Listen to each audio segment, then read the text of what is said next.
Hey guys and girls. So you know those awesome long hardcore gym workouts you do and all that arduous cardio that you're cramming into your day? Could that potentially be stalling your fat loss? What about that long delayed and frustrating train journey that you take into work in the morning? Could that be holding back your fat loss? Maybe what about that scenario, that 5:30 a.m. in the morning, really annoying when the coffee tin's empty and you can't have your coffee in the morning? Could that scenario actually be making you store fat before you leave the house?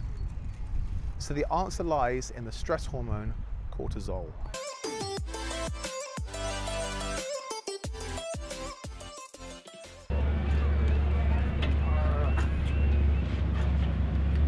We need to get and finish that video.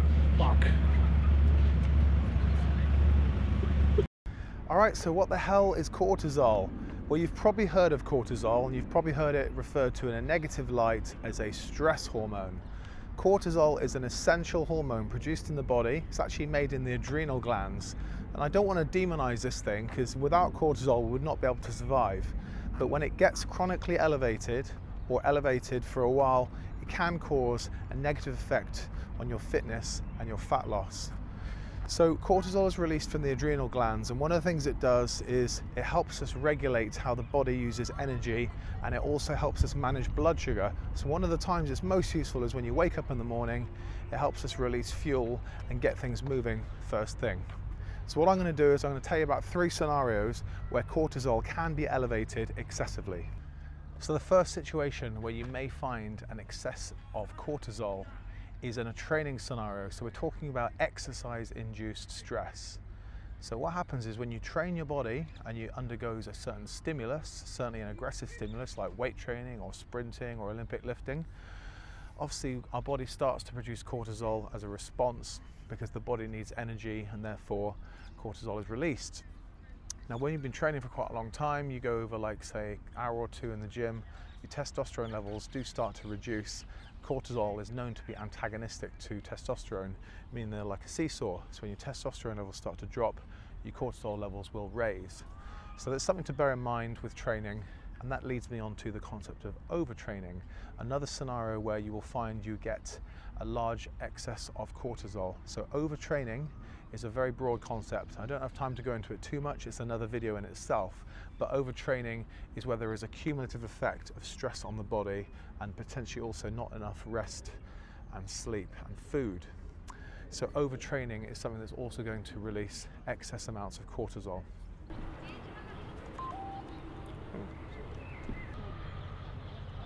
Oh no.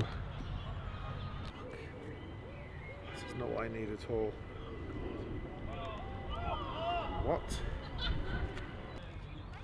Oh no. Oh my God. I don't have time to deal with this. I really don't. I really don't. No way. Oh, for God's sake. All right, so a second scenario where you may find excess cortisol production is something I would refer to as emotional stress or psychological stress. So this is basically your body responding to the external stimulus that it perceives in a negative scenario. A good example might be you having an argument with your boss, or you're getting told off by your boss. It's going to stress you out. You might be having a disagreement with one of your friends or your partner. This is very, very common, and this response can be to produce cortisol within the body. Kind of thinking of cortisol as like a fight or flight hormone, like I said, providing the body different energy needs in different scenarios. Okay, so this is an emotional response to cortisol, and just something else that you also need to bear in mind. James, we're filming. Huh? Filming? Oh yeah. Oh, right, so scenario number 3 where you can have excess cortisol production, lack of sleep. Okay, so lack of sleep. This is a very serious problem for so many people. Modern life makes us too damn busy and we don't get enough sleep.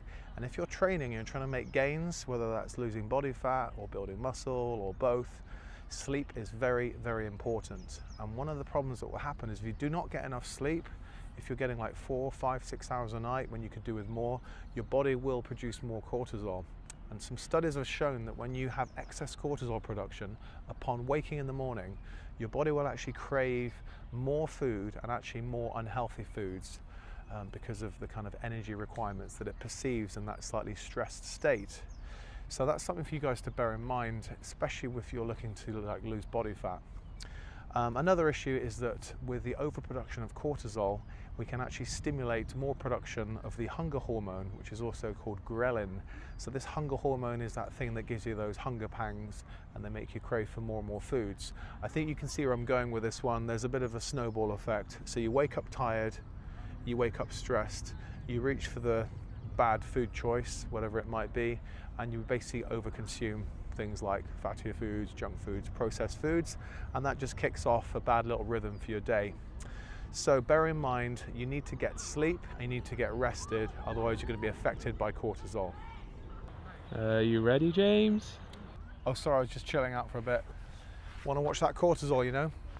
All right, so I'm sure you guys and girls have had some familiar experiences with these three scenarios, like training-related stress, emotional-related stress, and even lack of sleep-related stress. And I've been telling you that excess cortisol is really bad for you and it might make you store fat and you might burn muscle, but what can you actually do about it and how can you avoid these scenarios? How can we avoid elevated and chronically elevated cortisol? Well, in part 2 of this video, I'm going to give you guys some real-world examples of how you can avoid these scenarios and at least improve your chances of avoiding some of these negative consequences.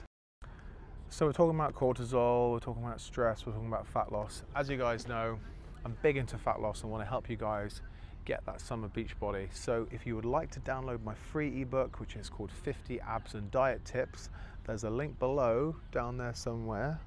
If you click on that link, you'll be able to download my free ebook. It's going to give you loads of cool exercise and training and nutrition stuff.